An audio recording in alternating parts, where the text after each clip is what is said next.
Kisah Sang Penakluk. Jika sahabat menyukai cerita ini jangan lupa like, komen dan share. Terima kasih. Bab 145-147 inilah bingkai buah telanjang. Di atas mobil sport merah muda di pintu masuk sekolah menengah atas No. 1, Kevin Ye tanpa malu-malu dan seenaknya menggoda Nindi Sue dan Sue Damei. Namun, dengan sangat cepat, terdengar suara gemuruh disertai guncangan mobil sport. Kevin Ye, pergilah dan matilah untukku, dasar bajingan. Segera setelah itu, dewa pertama dari 9 alam kita melompat dari mobil sport dengan tergesa-gesa dan berlari menuju kampus sekolah menengah pertama No. 1 seperti gumpalan asap. Dia tertawa tanpa henti saat berlari, bukankah itu hanya lelucon? Apakah itu perlu? Apakah kamu bercanda? Mobil sport merah muda itu meraung hidup di depan sekolah menengah pertama No. 1. Mobil itu memutar balik dan segera menghilang ke gerbang sekolah yang ramai. Di dalam mobil, Nindi Sue menginjak pedal gas dengan keras, cemberut dari wajah hingga lehernya, dan terus-menerus memarahi, Kevin Ye sialan, dasar bajingan, dasar penjahat, aku bersumpah tidak akan pernah melihatnya lagi dalam hidup ini, huff. Ini membuatku kesal, ini membuatku kesal. Kembali ke kampus, suasana hati Kevin Ye gembira. Sambil bersenandung di sepanjang jalan, dan memikirkan ekspresi marah dan malu Nindi Sue, Kevin Ye tidak bisa menahan rasa bangga di dalam hatinya.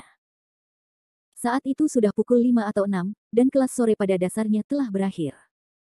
Kevin Ye langsung berlari ke lantai 2 sekolah menengah atas. Bagaimanapun, dia telah melewatkan kelas sore, jadi dia harus kembali dan melihat-lihat terlebih dahulu. Namun, tepat saat Kevin Ye berbelok di sudut lantai 6, dia mendengar bel berbunyi dengan jelas. Kemudian, kerumunan mulai keluar dari koridor. Kevin Ye dengan malu menyentuh ujung hidungnya dan berpikir, sial, itu hebat, kelas berakhir tepat setelah kembali. Jika dia tahu lebih awal, dia akan langsung kembali ke asramanya. Memikirkan hal itu, Kevin Ye berbalik, dan hendak menuruni tangga, tetapi dihentikan oleh sebuah suara, Kevin Ye, berhenti di sana. Kevin Ye berbalik dan melihat wajah marah menatapnya. Siapa lagi orang yang berdiri di lorong lantai 6 ini selain guru yang bertanggung jawab atas kelas 11, Selin Gao. Selin Gao memasang wajah datar dan mendengus pada Kevin Ye, Kevin Ye, ikut aku ke kantor. Tak berdaya, Kevin Ye hanya bisa menguatkan diri dan mengikuti Selin Gao ke atas. Awalnya, Kevin Ye bisa mengabaikan Selin Gao, tetapi dia telah melewatkan seluruh pelajaran sore itu. Jadi meskipun dia sangat tidak mau, Kevin Ye tetap mengikuti Selin Gao ke kantor. Adegan ini kebetulan menarik perhatian Qiao Yu dan Zhao Longxing, yang baru saja selesai sekolah. Sambil tersenyum, Qiao Yu mendengus dingin di dalam hatinya. Yang berdiri di sampingnya, memiliki ekspresi gembira di wajahnya saat dia bergumam pada dirinya sendiri, Tuan Muda Yu, tampaknya rencanamu telah berhasil. Penyihir tua itu memang telah mencari masalah dengan Kevin Ye. Hehe, Kevin Ye ini benar-benar buta, untuk benar-benar memilih membolos saat ini, dia akan menderita. Huff. Bagaimana mungkin aku memberimu 2 kartu supermarket 5.000 yuan itu tanpa imbalan? Karena si bodoh Kevin Ye itu tidak akan pernah melawanku, aku akan membiarkannya melihat kekuatan uang. Aku tidak percaya bahwa kamu tidak dapat membunuh orang bodoh dengan segenggam tael perak. Saat ini, Qiao Yu berada di atas angin. Dia hanya bisa menggunakan serangan moneter, senjata yang mematikan. Tuan Muda Yu bijaksana, Tuan Muda Yu bijaksana, kita menyebutnya meminjam pisau untuk membunuh seseorang. Jika kita membiarkan penyihir tua itu menangani si bodoh Ye, kita akan menuai hasilnya. Qiao Yu memasang wajah penuh kebanggaan, Zhao Longxing, tunggu saja dan lihat pertunjukan yang bagus, kurasa besok Bibi Gao pasti akan mengkritik si idiot Kevin Ye di depan semua siswa di kelas dengan kejam. Saat itu tiba, menggantung papan tulis pasti akan menjadi suatu keharusan.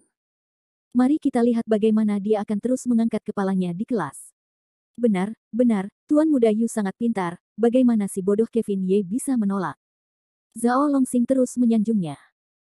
Bagaimanapun, Zhao Longxing sangat tidak senang setelah dimarahi olehnya sore ini, dan Nindi Sue datang mencarinya. Oleh karena itu, semua keluhan dan kebencian Zhao Longxing sepenuhnya dilampiaskan pada Kevin Ye. Zhao Longxing ingin mempermalukan dirinya sendiri di depan semua orang sehingga dia bisa menggantung papan tulis di kelas. Qiao Yu melengkungkan bibirnya, dan terus berbicara dengan kejam, ini hanya hukuman kecil, pesta yang sebenarnya belum datang. Kevin Ye, tunggu saja aku, tuan muda ini tidak akan beristirahat sampai kau diusir. Di tahun kedua sekolah menengah atas, Kevin Ye menundukkan kepalanya dan mengikuti Selin Gao masuk.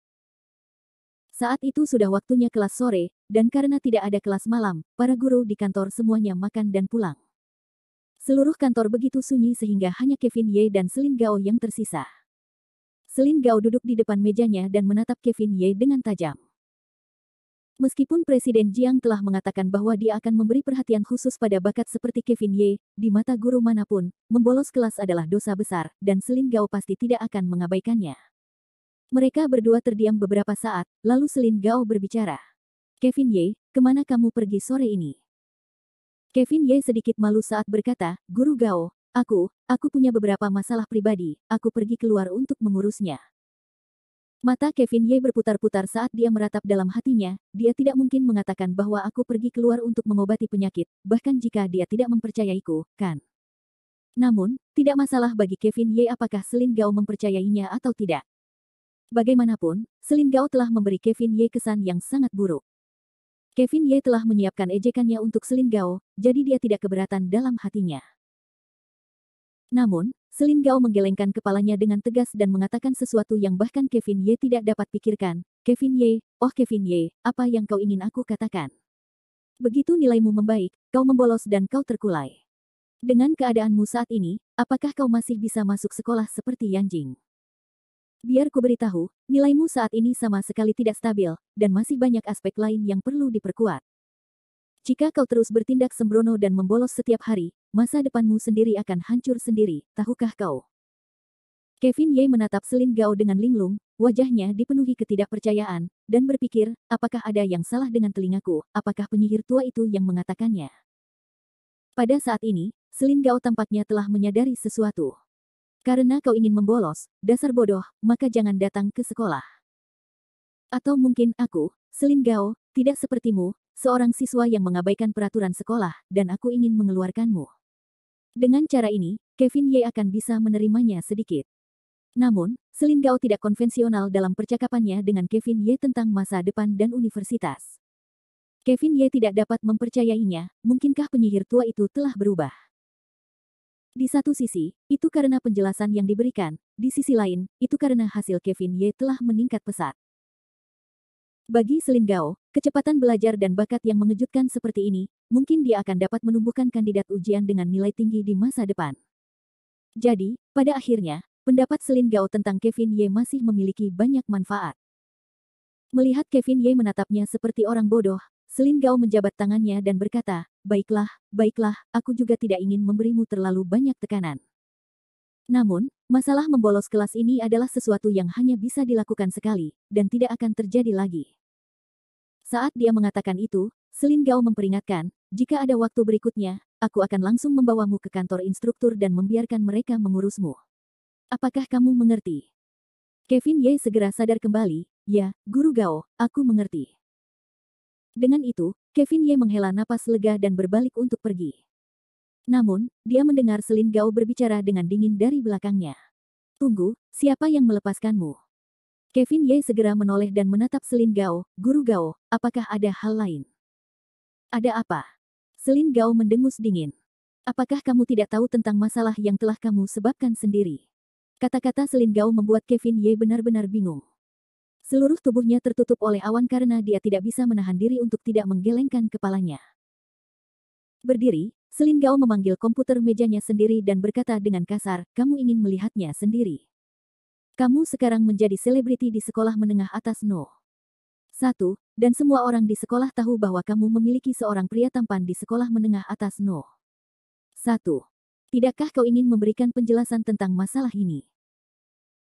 Kevin Ye menatap layar komputer dengan linglung, terutama judul berwarna merah terang dan foto-foto dengan kata-kata yang terputus-putus, sial, siapa orang jahat ini, yang benar-benar membuat keributan seperti itu untukku, tidak heran sejak sore hari dan seterusnya aku merasa semua orang di kelas menatapku dengan aneh, jadi ini alasannya. Dan ada foto ini. Terlalu tidak terampil untuk mengambilnya. Itu benar-benar membuat orang terkenal ini terlihat sangat jelek. Jika orang terkenal ini tahu siapa yang melakukannya, orang terkenal ini pasti tidak akan memaafkannya. Jika Selin Gao tahu gumaman di hati Kevin Ye saat ini, dia pasti akan pingsan karena marah. Kevin Ye, izinkan aku memberitahumu, ini masalah yang sangat serius. Sekarang bahkan Presiden Jiang telah memperhatikan posting ini, sebaiknya kau memberiku penjelasan yang masuk akal. Jika tidak, jika berita tentang seorang siswa yang diurus oleh seorang wanita kaya di luar sekolah menyebar, itu akan menjadi pukulan besar bagi reputasi sekolah. Pada saat itu, bahkan Presiden Jiang tidak akan dapat melindungimu. Tahukah kamu? Selin Gao memperingatkan dengan serius. Pencemaran nama baik, ini adalah rekayasa yang terang-terangan. Kevin Ye buru-buru berteriak ketidakadilan. Pembingkaian. Selin Gao tertawa dingin, ini adalah kebenaran, bagaimana aku bisa menjebakmu? Apakah kamu memberitahuku? Kevin Ye berkata dengan tidak tergesa-gesa, Guru Gao, hanya berdasarkan 2 foto ini dengan aturan dan garis yang dilanggar, apa artinya? Itu benar, seseorang memberiku sebuah kartu, tetapi itu hanya karena kartuku jatuh di luar sekolah dan diambil oleh seseorang. Orang itu membawanya kembali kepadaku karena niat baik, jadi bagaimana bisa aku menjadi seperti ditahan? Selin Gao terkejut. Oh, apakah itu yang terjadi? Tentu saja, seperti ini. Kevin Ye terkejut, jika Guru Gao tidak mempercayaiku, aku masih punya saksi. Gadis yang memberiku kartu itu adalah kakak perempuan Michael Liu dari kelas 2, kamu bisa memanggilnya untuk menghadapiku. Kevin Ye tidak ingin memberitahu Selin Gao bahwa kartu itu sebenarnya adalah utang Mona Liu atas uang itu, dan ada lebih dari 200 miliar di dalamnya. Jika Selin Gao tahu tentang ini, dia pasti akan melihatnya seperti sedang melihat monster. Jadi ketika Kevin Ye bersikeras bahwa dia menjatuhkan kartu itu, dia mengambilnya dan membawanya kembali. Meskipun Selin Gao tidak yakin, dia menganggukkan kepalanya. Sebenarnya, Selin Gao hanya menginginkan penjelasan. Menurutnya, hanya orang bodoh yang akan mengungkit orang bodoh seperti Kevin Ye. Melihat Selin Gao masih ragu, Kevin Ye bersumpah sekali lagi, Guru Gao, saya ingin melaporkan ini, orang yang memposting ini, dia benar-benar merusak reputasi saya melalui niat jahat. Saya harap sekolah dapat menyelidiki masalah ini secara menyeluruh dan membiarkan saya mendapatkan ketidakbersalahan saya. C146 Rasa Malu Dewan Direksi, Bagian I. Di mata Kevin Ye, rumor yang disebut adopsi ini hanyalah semacam lelucon dan perubahan dalam kehidupan sekolah. Dia tidak menganggapnya serius. Gosip itu tentu saja akan berhenti pada orang bijak. Paling-paling, itu akan menarik perhatian dan menggelikan. Namun, hanya karena Kevin Ye menganggapnya sebagai lelucon tidak berarti semua orang mengabaikan rumor ini. Di ruang kepala sekolah menengah, Jiang Tiansheng mencubit dahinya, matanya menatap lurus ke judul merah terang di layar komputer, dan merasakan sakit kepala. Kevin Ye ini benar-benar akan membuatku kesulitan, ayah. Di samping meja Jiang Tiansheng, seorang pemuda berpakaian rapi berdiri di sana dengan hormat. Pemuda itu tampak lembut dengan kacamatanya, tetapi melihat bahwa Jiang Tiansheng tidak berniat untuk berdiri, pemuda itu mengingatkannya dengan suara rendah, Kepala Sekolah, Dewan Direksi sudah berantakan, Anda harus bergegas dan melihatnya. Dengan lembut melambaikan tangannya, Jiang Tiansheng mematikan komputer dan mulai tertawa tanpa tergesa-gesa. Tidak usah terburu-buru, biarkan saja mereka membuat keributan dulu. Dia bersandar malas di kursi dan meregangkan tubuh malas sambil berpikir dingin dalam hatinya, orang-orang pemakan mayat ini semakin keterlaluan. Sekarang waktunya apa? Membuat masalah denganku hanya karena hal palsu seperti itu, apakah menurutmu aku, Jiang Tiansheng, mudah diajak bekerja sama? Meskipun SMP No. 1 Linhai adalah SMA utama nomor 1 di perbatasan Linhai. Namun, sistemnya relatif istimewa. Dewan Direksi telah melakukan pekerjaan yang hebat dalam mendapatkan kekuatan dan perangkat keras yang sekarang dalam skala besar. Yang disebut Dewan Direksi SMA pertama, hanya terdiri dari sekelompok pedagang terkenal dari Linhai. Karena anak-anak mereka dididik di SMA, mereka mati-matian berinvestasi di SMA. Seiring berjalannya waktu, semakin banyak uang yang dikeluarkan, semakin banyak perhatian yang diberikan kepada sekolah tersebut. Setelah itu, Linhai mengubah SMA menjadi sekolah semi swasta. Dewan Direksi berhak untuk berpartisipasi dalam saham SMA No. 1, serta bagian pendidikan. Sistem pendidikan berharap untuk menarik lebih banyak pengusaha untuk berinvestasi di sekolah menengah dan mengubahnya menjadi pusat pendidikan paling megah di 3 kota Linhai, Laut Cina Timur, dan Wanghai. Namun, pada akhirnya, Dewan Direksi hanyalah sebuah organisasi swasta. Tidak ada perbedaan hakikat antara Dewan Direksi dan pertemuan orang tua. Karena mereka tidak memiliki hak untuk mengkritik administrasi sekolah. Namun, dalam beberapa tahun terakhir, Dewan Direksi telah menginvestasikan lebih banyak uang dan memainkan peran yang semakin jelas. Oleh karena itu, Dewan Direksi menjadi semakin kurang ajar, seolah-olah mereka akan menemukan kesempatan untuk memprovokasi Jiang Tiansheng, wakil kepala sekolah departemen di kota tersebut. Jiang Tiansheng telah lama terbiasa dengan provokasi dan provokasi semacam ini, jadi dia sama sekali tidak mempermasalahkannya. Kepala sekolah, lebih baik Anda datang lebih awal untuk melihatnya. Saya mendengar bahwa orang-orang di Dewan Direksi bergumam tentang bagaimana mereka ingin melaporkan masalah ini ke Departemen Pendidikan dan bagaimana mereka ingin menyingkirkan Anda, kepala sekolah. Pria muda itu berkeringat dengan gugup. Saat berbicara, dia dengan hati-hati mengangkat kepalanya untuk mengamati ekspresi Jiang Tiansheng. Terhadap kata-kata arogan dari Dewan Direksi, Jiang Tiansheng hanya mencibir, menarik saya keluar. Hehe, kalau begitu mari kita lihat apakah mereka memiliki kemampuan untuk melakukannya. Pada akhirnya, Yizhong masih merupakan sekolah umum di bawah yurisdiksi Biro Pendidikan. Jiang Tiansheng melanjutkan, sepertinya mereka sudah terlalu terbiasa dengan hal itu selama beberapa tahun terakhir, sampai-sampai sekelompok pedagang ini sudah mulai melupakan diri mereka sendiri. Perlahan, Jiang Tiansheng berdiri dari tempat duduknya sendiri. Dadanya terus bergerak dan wajahnya masih pucat pasi. Apa pendapatmu tentang Guru Gao? Jiang Tiansheng tiba-tiba bertanya. Pemuda itu menundukkan kepalanya, seolah-olah dia adalah seorang anak yang telah melakukan kesalahan. Maaf kepala sekolah, Guru Gao tidak dapat menemukan siswa bernama Kevin Ye selama 1 sore penuh. Dikatakan bahwa dia membolos. Jiang Tiansheng terdiam, matanya terbuka lebar. Pada akhirnya, dia hanya bisa mendesah tak berdaya, anak ini Kevin Ye, apa yang bisa dikatakan tentang dia. Setelah itu, Jiang Tiansheng membawa jaketnya dan berkata, Xiao Liu, ayo kita pergi ke Dewan Direksi.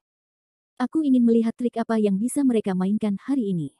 Baik, kepala sekolah. Tepat saat Jiang Tiansheng hendak meninggalkan kantornya dan menuju Dewan Direksi, telepon di mejanya berdering. Jiang Tiansheng segera berhenti, mengangkat telepon, dan berkata dengan suara rendah, ini kantor kepala sekolah, saya Jiang Tiansheng. Orang di ujung telepon mengucapkan beberapa kalimat dengan suara rendah. Kemudian, Xiao Liu melihat ekspresi Jiang Tiansheng berubah 2 kali dan berkata dengan lembut, baiklah, saya mengerti, terima kasih Guru Gao. Setelah menutup telepon, Jiang Tiansheng mengambil jaketnya dan meninggalkan kantor tanpa melihat ke belakang. Dia berjalan menuju Dewan Direksi. Dewan Direksi Sekolah Menengah Pertama No. 1 juga berada di gedung administrasi kepala sekolah. Hanya saja tempat ini jauh lebih megah daripada kantor Jiang Tiansheng. Bagaimanapun, para pedagang inilah yang telah membayar harganya. Tentu saja, mereka harus memanfaatkan keuntungan mereka sendiri sebaik-baiknya. Kelompok orang ini selalu menjalani kehidupan yang mewah, jadi tidak mengherankan jika mereka mampu membangun aula dewan yang begitu mewah. Seluruh dewan direksi setidaknya 10 kali lebih besar dari kantor kepala sekolah Jiang Tiansheng. Sebuah patung akar besar ditempatkan di pintu masuk.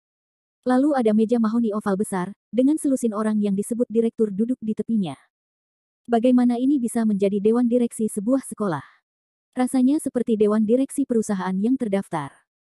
Jiang Tiansheng bahkan belum memasuki pintu dan sudah mendengus dengan jijik, karena asap keluar dari dewan direksi. Suara-suara mengikuti satu demi satu. Mengapa Jiang Tiansheng belum datang? Saya pikir dia sama sekali tidak menganggap kami dewan sekolah di matanya. Benar sekali, sesuatu yang begitu besar telah terjadi di sekolah sehingga dia benar-benar mengabaikannya. Menurutku dia tidak ingin menjadi kepala sekolah lagi. Sekolah menengah pertama selalu menjadi tempat suci bagi pendidikan Lin Hai, tetapi aku tidak pernah menyangka bahwa hal yang memalukan seperti itu akan benar-benar terjadi hari ini. Itu benar-benar menjijikkan. Kepala sekolah macam apa yang bisa mengajar siswa? Jika dia tidak menangani masalah ini dengan baik, maka reputasi sekolah menengah pertama No. 1 akan hancur. Akan menjadi pukulan telak jika sekolah lain mengetahui masalah ini dan mulai membuat keributan. Pendaftaran sekolah pasti akan turun beberapa persen poin tahun depan. Benar sekali, benar sekali. Mendengar diskusi itu, Jiang Tiansheng berjalan ke Dewan Direksi dengan wajah jelek. Ketika para direktur melihat bahwa Jiang Tiansheng telah tiba, mereka segera terdiam dan menatapnya dengan aneh. Jiang Tiansheng melirik anggota Dewan Sekolah dan melihat bahwa totalnya ada 10 orang. Pada dasarnya, mereka semua adalah pedagang yang paling banyak berinvestasi di sekolah menengah pertama No. 1 dan memberikan kontribusi paling banyak. Di antara mereka ada orang tua berambut putih dan seorang pria parubaya yang tampaknya berusia 40-an. Namun, mereka semua tua dan sombong, sama sekali meremehkan Jiang Tiansheng. Yoh, Dewan Sekolah, aku tidak menyangka kalian semua ada di sini. Sepertinya sudah waktunya untuk pulang kerja, mengapa kalian tidak pulang ke sekolahku? Kata-kata Jiang Tiansheng dipenuhi dengan jarum tersembunyi, Anda bisa mendengar penghinaan dan keceriaan dalam kata-katanya. Para direktur itu saling berpandangan. Akhirnya, seorang pria paruh baya melepaskan dasi di lehernya dan berdiri. Pria paruh baya itu menyipitkan matanya, menatap Jiang Tiansheng, dan berkata dengan tidak senang, Presiden Jiang, hal besar seperti itu telah terjadi di sekolah, apakah Anda benar-benar tidak tahu atau Anda pura-pura tidak tahu? Jiang Tiansheng tidak melambat, dan dengan santai mencari tempat duduk, menatap pria paruh baya itu dan berkata, Direktur Si, mengapa saya tidak mengerti apa yang Anda maksud? Sebagai kepala sekolah, saya telah berada di sekolah sepanjang hari dan belum mendengar tentang apapun yang penting. Dari mana Si mendengarnya? Pria paruh baya itu mencibir dengan jijik, sepertinya Presiden Jiang benar-benar sibuk dengan urusan publik. Masalah ini telah menyebar liar di forum sekolah selama 1 sore penuh, dan Presiden Jiang benar-benar mengatakan dia tidak mengetahuinya. Benar sekali, Jiang Tiansheng, apa yang terjadi dengan siswa bernama Kevin Ye itu? Kami semua adalah pengurus sekolah menengah, kami pasti tidak akan membiarkan kuda jahat seperti itu muncul di lingkungan sekolah. Benar sekali, saya meminta agar kami segera memecat siswa bernama Kevin Ye itu. Jika tidak, kami harus melaporkan masalah ini ke Biro Pendidikan dan memecatmu, kepala sekolah yang tidak kompeten. Jiang Tiansheng tidak marah, dia hanya tertawa dingin, dan berkata dalam hatinya, masalah Kevin Ye mungkin hanya kepura-puraan, masalah utamanya sekarang adalah menyingkirkan saya, kepala sekolah. Karena pengurus sekolah semakin banyak berinvestasi di kampus sekolah menengah pertama No. 1. Mereka tentu akan percaya bahwa mereka menikmati hak istimewa di sekolah ini di mata para pedagang. Ini adalah logika para pedagang, berinvestasi tentu akan membuahkan hasil. Sayang sekali mereka bertemu dengan kepala sekolah yang tidak bisa ditoleransi seperti Jiang Yachai. Selain nama dewan direksi, Jiang sama sekali tidak ingin memberikan hak apapun kepada sekolah itu. Oleh karena itu, banyak direktur sekolah yang hadir ingin memecat Jiang Yachai dan meminta Departemen Pendidikan untuk menggantinya dengan kepala sekolah yang lebih mudah diatur. Jiang Tiansheng sangat memahami rencana kecil mereka. Akan tetapi, karena Jiang Tiansheng dapat duduk sebagai kepala sekolah di sebuah sekolah menengah, dia memiliki beberapa koneksi di Linhai. Tidak sembarang orang akan berani mengatakan bahwa mereka ingin mengundurkan diri begitu saja. Melihat Jiang Tiansheng tersenyum tanpa mengatakan sepatah kata pun, Dewan Sekolah Setengah Baya yang telah berdiri menjadi semakin kesal, Presiden Jiang, mengapa Anda tidak berbicara lagi? Siswa bernama Kevin Ye itu telah sangat memengaruhi peraturan sekolah kita, jika kita tidak menghukumnya dengan keras, maka sekolah ini akan tamat. Untuk masalah ini, Anda, Jiang Tiansheng, harus memberi kami penjelasan. Benar, Anda harus memberi kami penjelasan. Kami ingin penjelasan yang masuk akal. Jika kita tidak memecat Kevin Ye, kita tidak akan pergi hari ini. Para pengurus sekolah ini menekan dengan agresif, namun Jiang Tiansheng masih bersandar dengan anggun di kursinya, dan berkata dengan lembut, Kepala Sekolah Si, jangan tidak sabar, jangan terlalu gelisah untuk saat ini. Saya ingin bertanya kepada Kepala Sekolah Si, apakah Anda punya bukti bahwa Kevin Ye telah memengaruhi disiplin sekolah secara serius? Pria paruh baya itu tertegun sejenak, lalu tertawa, bukti. Presiden Jiang masih butuh lebih banyak bukti. Forum sekolah sudah menyebar jauh dan luas, dan sekarang semua guru dan siswa telah mengetahui hal ini. Bukti macam apa yang harus dibuktikan? C147 Rasa Malu Dewan Direksi, Bagian 2.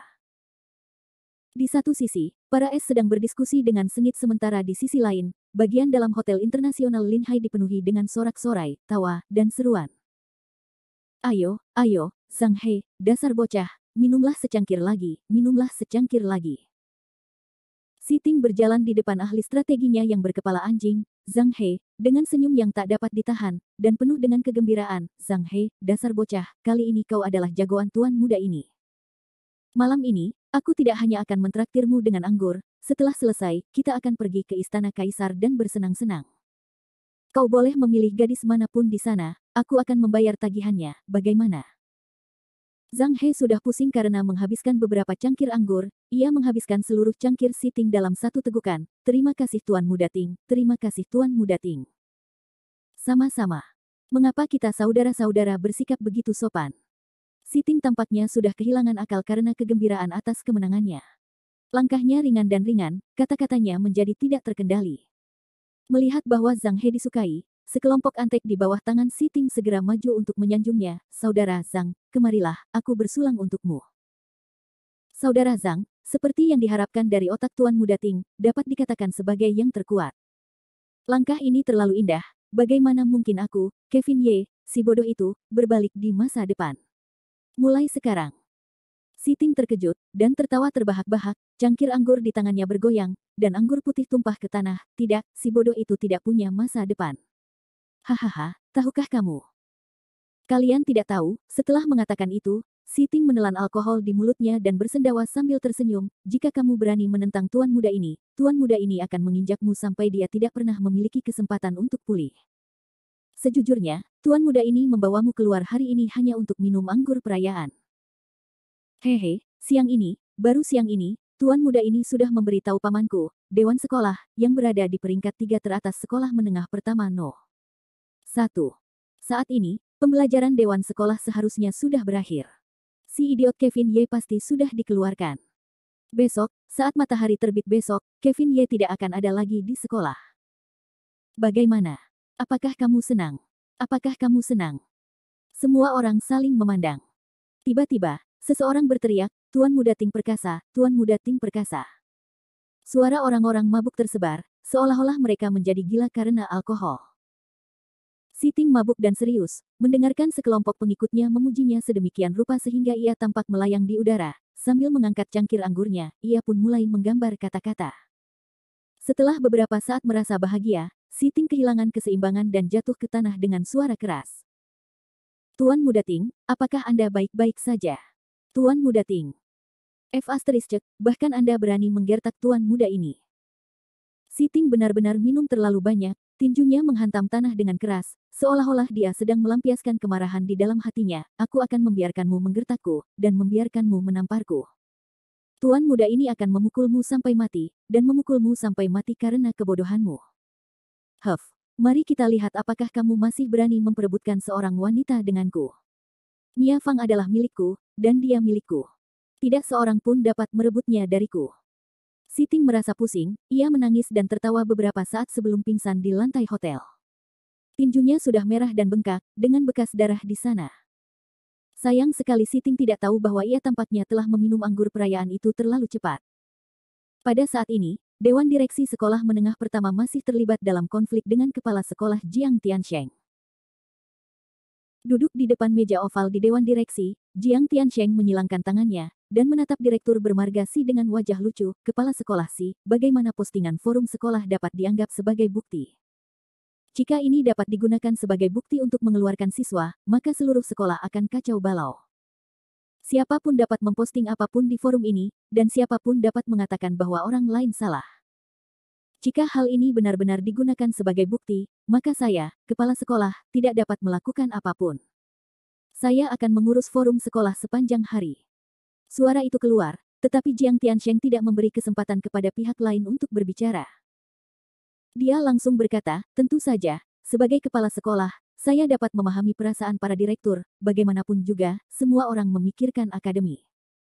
Tetapi memecat seorang siswa hanya karena sebuah postingan yang tidak dapat diverifikasi adalah permainan anak-anak. Bahkan jika itu dilaporkan ke Departemen Pendidikan, mereka tidak akan menyetujuinya. Jiang Tiansheng mempertaruhkan segalanya dengan kata-katanya. Dia dengan jelas memberitahu semua orang, saya tidak takut kalian melaporkan masalah ini ke Departemen Pendidikan. Karena bahkan jika kalian melaporkannya, itu akan sia-sia. Ini hanyalah sesuatu seperti menangkap angin dan menangkap bayangan. Itu tidak memiliki dasar sama sekali.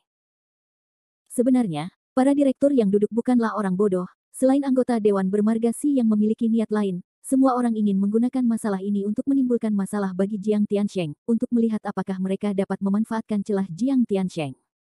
Mengenai apakah Kevin Ye akan dikeluarkan atau tidak, itu tidak terlalu penting bagi mereka. Mengapa saya tidak bisa mengautentikasi? Anggota Dewan dengan nama keluarga Si masih tidak mau mengalah, ada gambaran kebenaran di utas itu. Sangat jelas, sangat jelas. Seorang wanita di dalam mobil mewah memberikan kartu emas kepada seorang siswa. Ini semua adalah kutu di kepala pria botak itu. Jelas sekali. Mengatakan itu, direktur bernama Si menatap Jiang Tiansheng dan berkata dengan sinis, Presiden Jiang, Anda tidak mencoba memanfaatkan pria tampan itu untuk dengan sengaja melindunginya, bukan? Jelas bahwa orang ini ingin membuat Jiang Tiansheng marah, tetapi Jiang Tiansheng tidak tertipu. Direktur Si, seorang wanita di dalam mobil mewah memberikan kartu emas kepada seorang siswa. Apakah ini berarti bahwa siswa itu dirawat oleh wanita ini dan telah menjadi gigolo? Jiang Tiansheng tertawa ringan, bukankah imajinasi Direktur Si sedikit terlalu kaya? Jika ini dapat digunakan sebagai bukti, maka kepala Si Anda pasti sangat sibuk. Mendengar ejekan Jiang Tiansheng, sutradara bernama Si langsung marah, tetapi sutradara lainnya hanya tertawa. Jangan lihat bagaimana semua sutradara ini mengincar Jiang Tiansheng, tetapi mereka tetap saja pedagang. Dengan meriam Si Tian di depan, semua orang ingin memanfaatkan situasi dan menyaksikan keributan itu. Si Tian mendengus kesal, jika Presiden Jiang berkata begitu, lalu bagaimana Anda akan menjelaskan masalah ini? Mungkinkah seorang wanita akan mengirim kartu emas kepada seorang siswa tanpa alasan sama sekali? Jiang Tiansheng tertawa, tentu saja, seorang wanita kaya tidak akan mengirim seorang siswa ke kartu emas tanpa alasan. Namun, tampaknya tidak ada hubungan sebab akibat langsung antara seorang wanita yang mengirim kartu emas kepada seorang siswa dan membesarkan seorang siswa. Mungkin saja wanita ini adalah kerabat Kevin Ye dan mengiriminya sejumlah uang. Tentu saja, ini bukan bagian dari yurisdiksi sekolah kita. Ayolah. Presiden Jiang, Anda mengatakan bahwa, menurut apa yang saya ketahui, bahwa Kevin Ye adalah seorang pengemis, seorang anak dengan ibu dan ayah yang tidak mengajarinya, bagaimana mungkin dia memiliki kerabat yang begitu kaya? Mendengar kata-kata Si Tian, Jiang Tiansheng tertawa. Senyum itu sangat aneh. Jelas bahwa hipotesis Jiang Tiansheng adalah jebakan yang telah dilalui Si Tian. Ini karena setelah Jiang Tiansheng dan Si Tian berbicara beberapa patah kata, dia menyadari bahwa motif Si Tian sama sekali berbeda dari direktur lainnya. Dia tidak datang untuknya, perhatiannya tampaknya sepenuhnya terfokus pada Kevin Ye. Seolah-olah dia tidak akan beristirahat sampai Kevin Ye diusir dari sekolah. Ini membuat Jiang Tiansheng sangat penasaran. Meskipun Jiang Tian tidak tahu mengapa Si Tian melakukan ini, begitu masalah itu melibatkan Kevin Ye, dia secara naluriah akan waspada. Baru saat itulah dia memasang jebakan untuk Si Tian. Meskipun Si Tian adalah seorang direktur sekolah dan seorang pengusaha, dia bukan tandingan Jiang Yachai, yang telah bekerja sebagai kepala sekolah selama bertahun-tahun. Dia telah langsung masuk ke dalam jebakan. Kepala sekolah Si tampaknya mengenal Kevin Ye dengan sangat baik, untuk berpikir bahwa dia bahkan mengetahui situasi keluarganya dengan sangat baik, sungguh aneh. Jiang Tiansheng berkata sambil tersenyum yang bukan senyum. Namun, para direktur yang hadir bukanlah orang bodoh. Dengan kata-kata Jiang Tiansheng, mereka segera mendesis dan menatap Si Tian dengan mata aneh mereka. Si Tian sangat terkejut di dalam hatinya. Pada saat ini, jika dia tidak bereaksi terhadap kenyataan bahwa Jiang Tiansheng telah memasang jebakan untuknya, maka dia akan terlalu bodoh. Meskipun Si Tian si rubah tua licik ini telah dimarahi jutaan kali dalam hatinya, Si Tian masih dengan paksa menahan semua tatapan dewan sekolah dan dengan nada meremehkan berkata, sebagai dewan sekolah, saya tentu harus memahami situasi sekolah. Terlebih lagi, Kevin Ye ini terlalu istimewa, dia telah menjadi siswa kelas terendah di seluruh sekolah selama 2 tahun terakhir. Saya tentu akan lebih memperhatikan siswa sampah semacam ini. Tidak ada yang aneh dengan ini. Saya pikir Anda terlalu muda untuk Presiden Jiang. Si Tian telah memaksakan diri untuk memberikan penjelasan, meskipun alasan ini tidak terlalu meyakinkan. Lagi pula, dari sekian banyak dewan sekolah yang hadir, tidak banyak yang tahu siapa Kevin Ye. Setelah menenangkan dirinya, Si Tian sekali lagi bingung, Presiden Jiang, bagi Anda untuk berbicara dengan ceroboh tentang melindungi siswa bernama Kevin Ye, itu yang menurut Anda aneh, bukan? Jiang Tiansheng merentangkan tangannya dan berkata, saya tidak melindungi siapapun, apa yang saya katakan hanyalah fakta. Jika ada ketidakpuasan dalam masalah ini yang dapat saya sampaikan kepada Departemen Pendidikan, saya akan melakukan apa yang saya inginkan. Tetapi meminta saya mengeluarkan seorang siswa tanpa bukti adalah hal yang mustahil. Si Tian tidak pernah menyangka bahwa Jiang Tiansheng akan begitu keras kepala dan tidak memberinya muka apapun, dan tidak dapat menahan diri untuk tidak menggertakkan giginya. Si Tian mengira bahwa dia adalah seorang direktur sekolah menengah pertama No. 1, dan grup Si sang miliknya menginvestasikan beberapa juta yuan ke dalamnya setiap tahun. Secara logis, karena dia telah meminta untuk mengeluarkan Kevin Ye, Jiang Tiansheng seharusnya segera menyetujuinya. Dia tidak pernah menyangka bahwa Jiang Tiansheng benar-benar akan begitu keras kepala. Hal ini membuat wajah Si Tian berubah menjadi hijau, dan menjadi jelek. Dari reaksi Jiang Tiansheng, dapat dilihat bahwa apa yang disebut Dewan Sekolah SMA sebenarnya tidak berguna di depan Departemen Administrasi SMA. Melihat si Tian telah menyerah, dewan sekolah yang sedang duduk saling memandang, seolah-olah mereka sedang merencanakan sesuatu. Dari konfrontasi antara si Tian dan Jiang Tiansheng, semua orang dapat dengan jelas melihat itu. Dewan pengawas tidak lagi membahas apakah akan memecat Kevin Ye atau tidak, tetapi sedang membahas pertempuran antara dewan sekolah dan kepala sekolah mengenai pemisahan wewenang. Pertempuran ini sangat brutal. Entah angin barat mengalahkan angin timur, atau angin timur mengalahkan angin barat. Tidak ada kemungkinan ketiga.